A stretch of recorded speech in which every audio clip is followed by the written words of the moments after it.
But you're pro-Israel's right to exist and the Jews having a right to self-determine. Yes. So would you identify as a Zionist? No.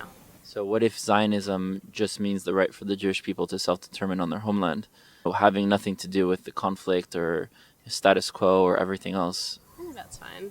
So if Zionism only meant that, would you be pro-Zionism? Probably.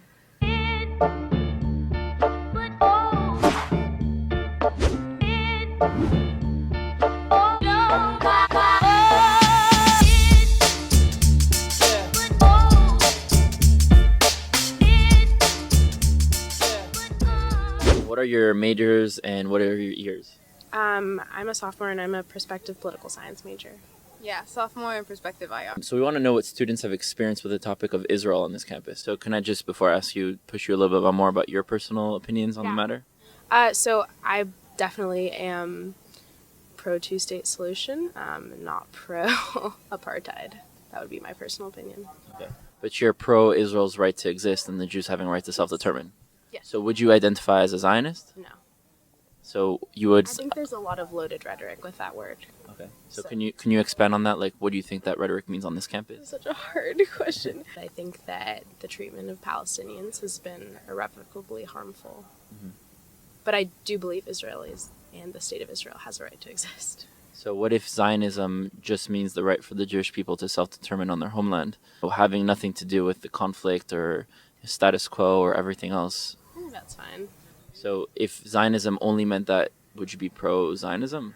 Probably. Okay. What if that's actually what it's defined as? I mean, I think that terms can have meanings, but the meanings behind them are also, like, just because something has a, like, face value dictionary meaning and the way that it's actually, like, portrayed, like, it's important to consider both. I think that people in the movement know what it means, but because we understand that people outside of it don't, we clarify.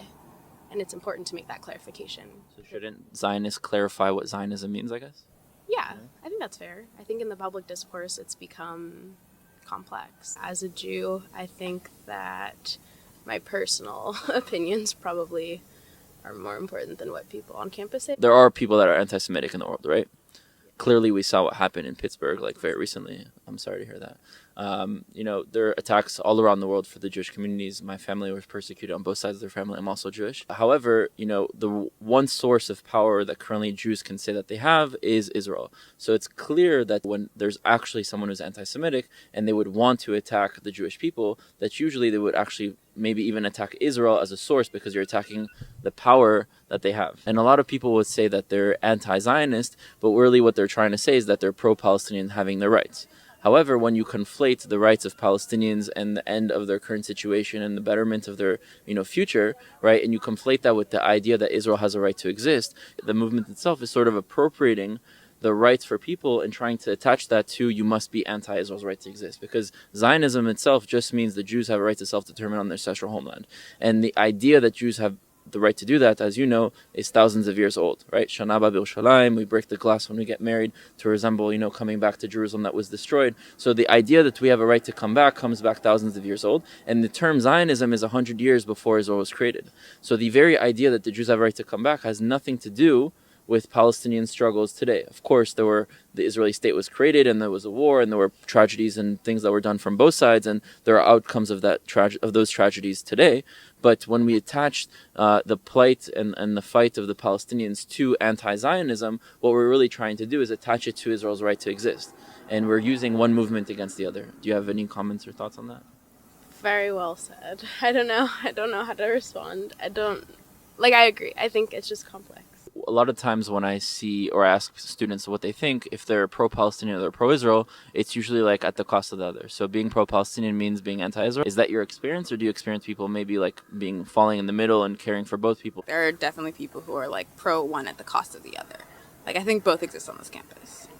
So you would say that you've experienced pro-Israel people saying that there shouldn't be Palestinians, or that you've experienced Palestinian groups saying that there shouldn't be Israelis? There are definitely undertones of like one group is better than the other in some conversations. I just think the situation as a whole is incredibly damaging to both sides. When we kind of impose solutions onto like an ethnic conflict of two or more people fighting each other, that's sort of like saying, okay, the only way that you guys can both live together is by having this solution, Rather, I think the best way to kind of even approach the conflict is to, first of all, humanize both sides.